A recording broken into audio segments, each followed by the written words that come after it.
Hello everybody and welcome back to my YouTube channel. It's been a while, hasn't it? It's been a while. Yeah, it's actually Halloween today, so I've been home over a month now, well over a month in fact, so Florida is sadly long forgotten. But anyway, I thought it was high time that I made this video. I said I would, reviewing my last trip and talking about what I enjoyed, what I didn't enjoy, any hints and tips I might have, ranking the theme parks, specifically Disney, and anything I would consider for next time. So let's get to it. So I'm just going to start off by talking about the hotels I stayed at. If you watch my videos, you will know that I started off my stay at Lowe's Sapphire Falls Resort, which is one of Universal's on-site hotels. The reason I picked this hotel was because it was just a step down from the premium. I think of the class as Premier, if I'm right in saying. I really wanted the water taxi. I love the water taxi getting to the theme parks. I think it really is a good part of the holiday for me that I really enjoy, and it warms the heart. Aside from that, it was a beautiful resort. The pool was fantastic. I did not spend enough time there, 100% regret that. The rooms were comfortable. The bathroom was amazing. Have a look at my room tour. I think it's on one of my videos. I don't know. Anyway, yeah, Sapphire Falls, really nice. Would I go back there? Yes, I would. Would it be my first choice of Universal? No, it would not. Only because it doesn't come with express passes. It wasn't a major issue for me because obviously I was a solo traveller, so I could skip the queue on the single rider lines where rides have them. But not all rides do have them, and they're not always open, the single rider lines. So I would have loved to have express passes, but being a solo traveller, I couldn't warrant the £400, £500, £600 a night. Absolutely no way could I justify that. So Sapphire Falls was still a treat for me. It wasn't part of the original plan when I booked the holiday, but it was really nice. I really loved the lobby area, and a massive shout out to the New Dutch Trading Coffee Company because they did some delicious food in there, especially the peanut butter shakes. So yeah, I loved Sapphire Falls. I'll probably go back there at some point in my life, not sure when. As you know, the second part of my stay, I was based at Rosen Inn, closest to Universal. This is a hotel I'm very familiar with. I've stayed there on 5 previous occasions, and it's kind of like home from home. I know what to expect there. I like the security of the inside rooms. It's very basic, but it has everything I need. So that was my reason for picking it. And obviously I love the location because it's close to Universal. It's also close to the north end of iDrive outlets, which is handy. Now on this trip I did have a few issues with the room. One day I opened the fridge and some bugs came out. Now I'm not talking hundreds of bugs, I'm talking 2 or 3 bugs, but nonetheless I didn't want to see it coming out the fridge. I also had a few bugs in the bath, and they weren't the same either. They weren't like all cockroaches or ants or anything. There was a combination of types. Again, I'm not talking mass quantities here, but still you don't want it, you know. And then the final thing was I had dirty towels given to me one day with horrible dried blood stains on.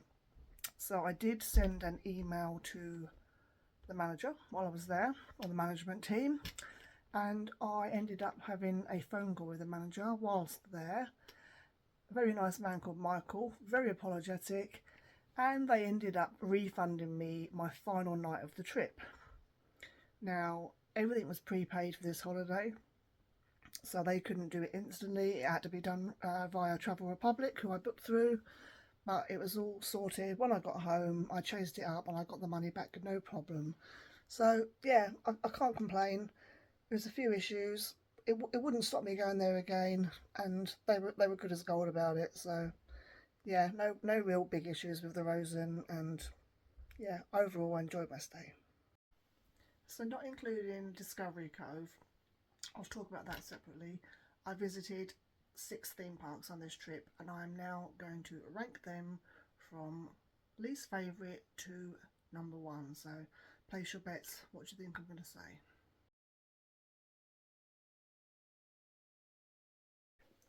Coming in at number 6, we have Hollywood Studios. I know this is going to be very controversial for probably the majority of people who watch this, but I don't even know like how I can explain my feelings about that park. I just don't get the Disney feels there. I don't like the layout of the park. I mentioned that on the day that I spent there. Excuse me. Still got the cough, by the way. Um, yeah, I don't know. It's always really busy there because I know it's a lot of people's number one.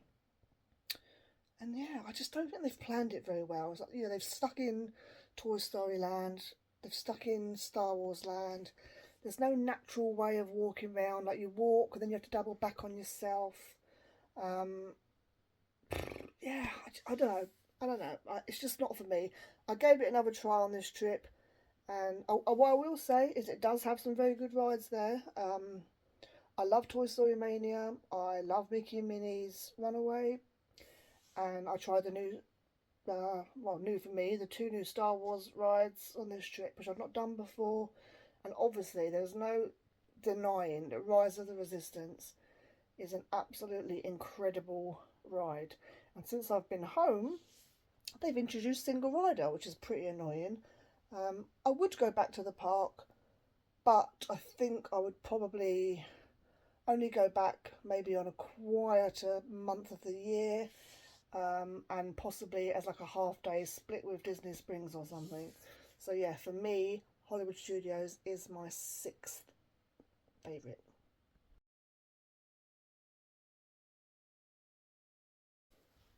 Number 5, Islands of Adventure. I know, it's another controversial choice, and I know people absolutely adore that park, and for a lot of people, I'm sure it's their number one overall. Um, in contrast to what I just said about Hollywood Studios, it does have a natural way of walking around, so that's not a negative. For me, again, I don't know, it's just I don't like huge, massive, big, scary rides, and obviously a lot of the rides there are rides that I won't go on. What I call the stomachy rides, the stomach in the mouth. Like the Tower of Terror kind of vibe. But there's a lot of them there with the log flume type Jurassic Parks of this world. Yes, there are some fantastic rides there, no denying it. I love Spider Man. I love Popeyes. Absolutely love Popeyes. And I love Forbidden Journey and the Hogwarts Express. But overall, yeah, for me, it's number 5. Sorry.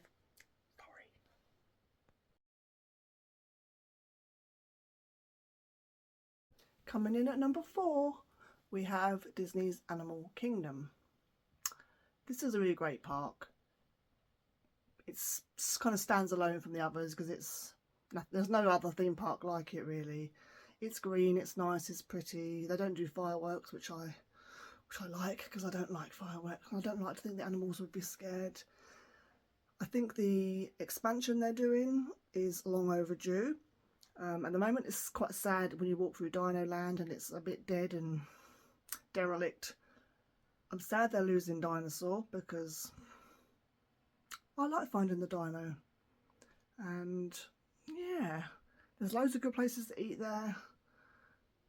It's a good park to walk around, although everything is really spread. So if you want to go back to something, it's quite a trek to get back to anything you want to go back and try again. Like on the last trip, I was going to go and try the safaris again.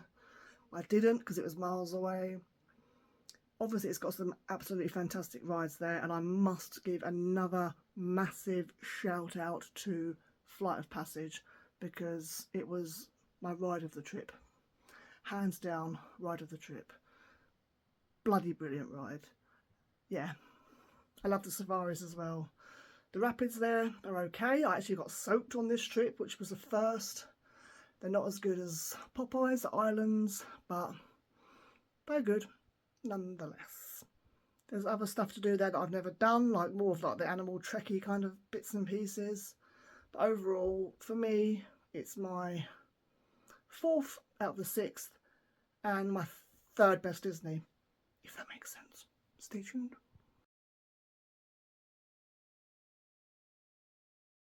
And coming in at number 3, My cat has joined me to announce Magic Kingdom. That's right, Disney's Magic Kingdom is my third favourite park overall and my second best Disney park.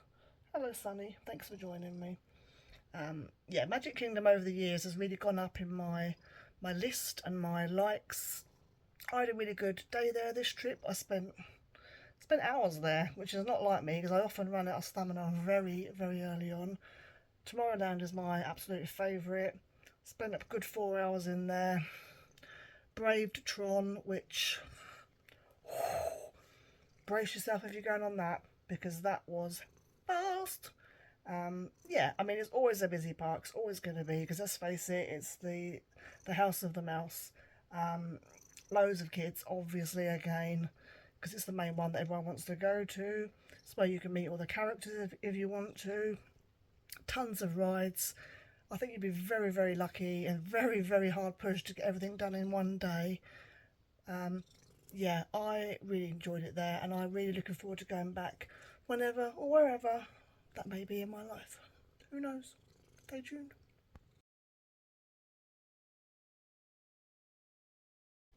So, coming in, number 2, runner-up is, drumroll, Epcot. That's right, Epcot remains my number 1 Disney park, but my number 2 park overall. It's an amazing place. It's just so damn huge.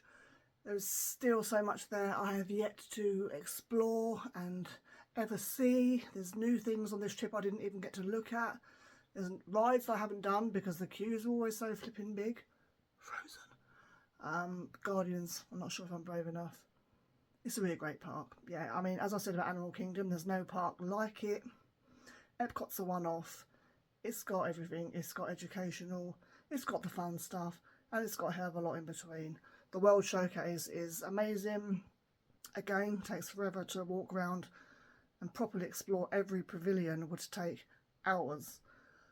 I had a really great day there this trip. Hopefully you'll have watched my vlog and enjoyed my accents. Or not. Yeah. I look forward to going back there again.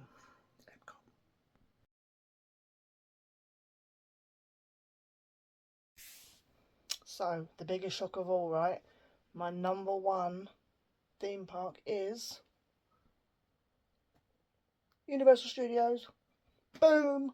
Of course it is. There's only one for me. There's only ever going to be one winner.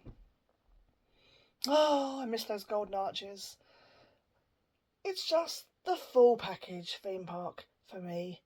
It's nostalgia. It's the music that plays, your Back to the Future, your E.T., your Jaws, stuff like that. The rides, I'll go on most of them there. I can't say that about many places. The shows, the Born Stuntacular, you know I absolutely rave about that. You've got the little sweet animal show. You've got a few scary rides. You've got the classic rides. Again, E.T., amazing. Yeah, oh, I just love it. It's just a cool park. And of course, it has Diagon Alley in it, which, hello, is the best themed area anywhere, ever in the world. I reckon. I love it. Universal Studios, my number 1 for forever. Love it. Miss it. So that's my top 6. What do you think? Any surprises? Probably not. Yeah, let me know what you think in the comments. Do you agree with my choices? Do you disagree? I'm sure most people will probably disagree, but hey, we all like different stuff, right? And what works for some people doesn't work for someone else. So they are my choices, and yeah, I'm happy with them. So I said I'd give a special shout out to Discovery Cove, and of course, we all know by now, I really love it there. I don't class it as a theme park. I class it as a one-off day of heaven and luxury. You really got to hope for nice weather there. I had great weather this year. It's not cheap, but you can certainly get deals, especially like around Black Friday time. And yeah, I mean, if you get 2 weeks worth of SeaWorld and Aquatica included, which most tickets include, it's a no-brainer. It's a no-brainer. Not that I'll go to either of those parks, but for families and stuff, it's way worthwhile doing that. Oh, I love feeding the birds. Oh, I love feeding the birds so much. Being at one with nature, everyone who knows me knows I love my nature, birds, animals in general. Yeah, the lazy river, or the not so lazy river as I like to call it. The food and drink, just the scenery, the little chimes of the, the steel drum music. It's just a cool place. Yeah, you need to go there, seriously. Discovery Cove, get there now. If anyone's interested, I booked everything for my holiday myself. I rarely use travel agents. I'm confident enough to make my own bookings, so my flights are all done directly through BA. My accommodation was done through Travel Republic. My park tickets, I think, were a combination, because I look where the offers are, of attractiontickets.com and Florida Tix. Yeah, but they do vary. There's always discount codes on one or both of them, or all of the other ones as well. So definitely always worth checking for offers. Also, I strongly recommend, because it doesn't cost anything, signing up to Top Cashback, which I use for everything in life, not just holidays. Whenever you make a purchase, click on the link for BA, say, via Top Cashback, and you'll get a little bit of money back. It might not be a huge amount, it varies, but it all adds up. And I think right now I've got sitting in my Top Cashback waiting to withdraw nearly £100. So it's worth doing. It's like a little bonus, that you're not expecting. So yeah, definitely consider that. I didn't worry about booking transfers this trip because I rely on Ubers, as you know. Ubers, again, another shout out, or Lyft, as in Lyft, the alternative Uber. Can't fault them. They're just so convenient. Why anyone would choose to drive over there at the extortionate cost of the car parks? You're talking like $50-ish, some of the theme parks. Just get an Uber. You can have a drink if you want. You can relax. You can chill out. You can call one when you want one. Drop you to your door of your hotel. Happy flipping days. I used tons of them this trip for the parks. All my Disneys were Uber. Obviously Discovery Cove, sometimes Universal. From the outlets, I went to the mall. I went to Walmart. Piece of cake. Can't recommend them enough. I've said it many times before, but yeah, seriously, Uber is a game changer. And don't even start me on Uber Eats. In terms of what I would do differently, based on the last trip, I think next time I go, I might choose a different hotel to the Rosen, purely because I don't feel like this last holiday I had the full dining experience. I had a lot of Uber Eats, like I just mentioned in the last clip, because they're easy and convenient. That's the truth. And also, like, when you're by yourself, you don't always want to go and sit somewhere on your own. Sometimes it's a little bit awkward. I'm not ultra fussed about doing that, but for the sake of like maybe $5 more to have it delivered to your hotel, it was just convenient for me. But it did mean I was kind of sticking to the same places where I was getting my food from, like Chili's. Where else was I getting? I can't remember. There was another main one. Oh, Outback Steakhouse. I think I had like 2 or 3 from each. And there's so many different places over there to try that I've, so many places that I've yet to experience. And I think staying at the Rosen limits you, because although I prefer that end of iDrive overall, you're not close by to as many restaurants as if you were slightly further down. The Rosen is at stop 7 on the iTrolley. I think if you go to maybe stop 10 where the Rosen International is, straight away you've got loads more options. And obviously the further down you go, the further away from Universal you go, there's even more options. So I would definitely going to consider a different accommodation next time. Again, it depends on offers and stuff, and I'd still definitely probably consider a dual trip. Yeah, because I do love staying on site. I don't think I'm ever going to stay on site at Disney, because I just don't think that's for me, because you're too out of it there. I know that you've got the bus system on Disney, but everything's like miles and miles apart, and it's not as convenient as Universal for me. So yeah, my main change would be that really. And also, I found this trip a hell of a lot easier to have money on a prepaid card. I use Chase, which I find piece of cake. I've always been one who takes dollars, always, always. The trip before this, I took a little bit on a card. Found it super easy, especially for the Ubers and Uber Eats, obviously. This trip, I kind of done half and half, and I kind of wish that I'd done more on the card. Obviously, you can add more while you're out there. You transfer it from your bank. But yeah, it's so much easier paying on a card, seriously. Chase is really good. I know a lot of people use Revolut and a few others I see on the Florida groups on Facebook. But yeah, I can't complain about Chase. No issues with them. They've always helped me when I've had something go wrong, which has only been once or twice.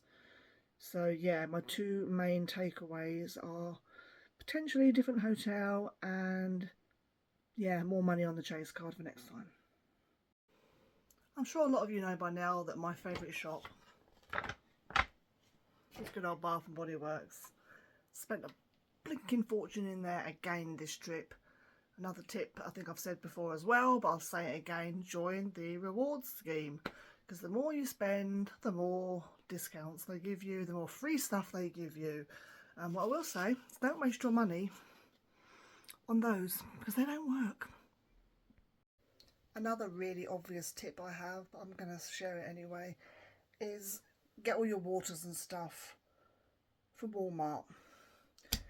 If you want to buy water in a theme park, you're talking anything from $4 to $7 probably. You can buy 24 bottles for probably less than $5. So 100% make the effort, go to Walmart, take an Uber there like I did. You can buy loads of Coke, loads of fizzy drink, loads of sweets, snacks, crisps, supplies, fruit, sandwich stuff, breakfast stuff, whatever your heart desires. Get it in Walmart.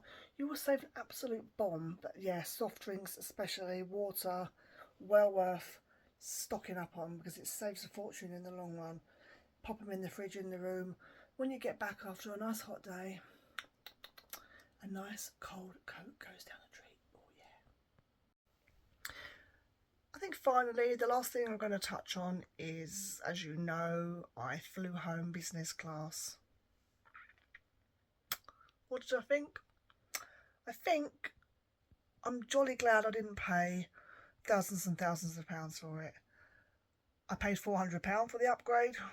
Don't ask me what my original flight ticket was, but obviously it was nowhere near thousands of pounds. If I saw a similar offer in the future, I highly doubt I will, I would take it. Would I spend more than that amount? No. It was good, don't get me wrong, it was good, it was nice, it certainly felt like a treat. But in all honesty, I felt a little bit like a fish out of water. I didn't know the etiquette, I didn't know what you're supposed to do when they pass you this and that, and what you're supposed to hand back, and when there's turbulence, are you supposed to sit up, or are you allowed to lay down? I don't know, I didn't get it. There wasn't enough space, really. Not as much space as on the videos that I'd watched of reviews before I made the decision to upgrade. Yeah, it was good, but it wasn't amazing. I would absolutely love to try business class on another airline, but I don't think it's ever going to happen unless someone knocks on my door and tells me I won the postcode lottery. I really can't see it happening.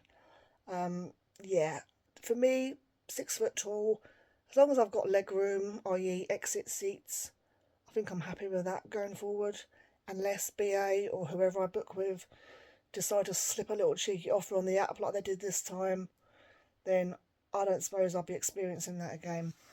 The main plus point, though, I must say, is obviously the luggage allowance, because I was allowed to bring home 2 times 32 kilograms of luggage, which is mad. When you think how much a 23 kilogram case weighs, 32 is so heavy. I was worried about my weight. As it turned out, I had weight to spare. I just didn't have space to spare, so that's why I was stuck in the end.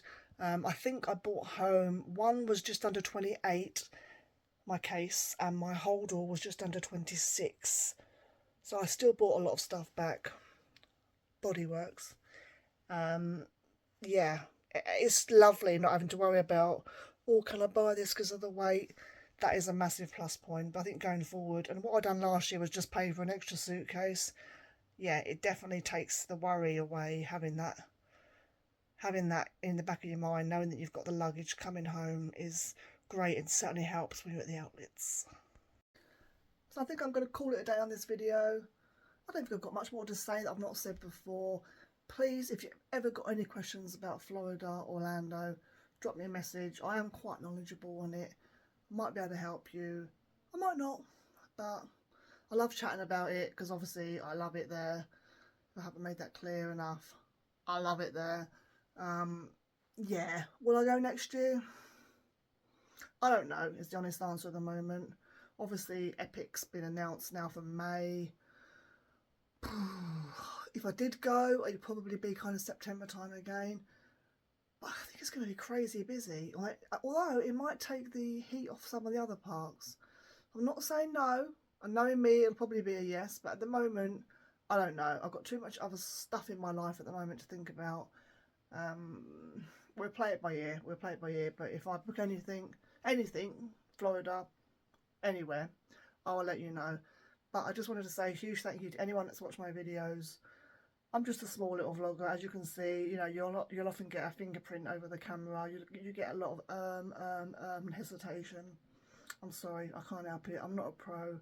What you see is what you get. So thank you so much for watching. It really means a lot, and I hope to see you in the not too distant future.